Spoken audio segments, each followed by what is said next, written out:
All right, so today we have a garden fence unboxing for you. And this, as you can tell by the design here, is a little different than your typical fence. So this is kind of made where these parts are able to go down deeper to essentially keep like your dog or something from digging out from your fence.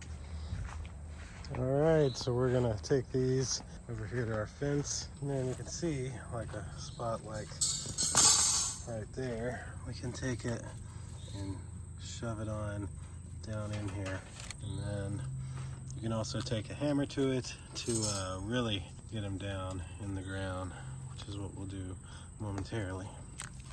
And then I'm also gonna put one right in here. Most of them kind of go down far enough. You almost don't need the hammer, but we can hammer them down too. But I'm gonna hammer these into the ground a little better, and then shouldn't have to worry about our dogs getting through the fence over here. This is actually concrete. We have to figure that one out. All right, so there you go. That's one use for this fence. I like it. Nice and simple. 2 thumbs up. Thanks for watching. We'll see you in the next one. Deuces.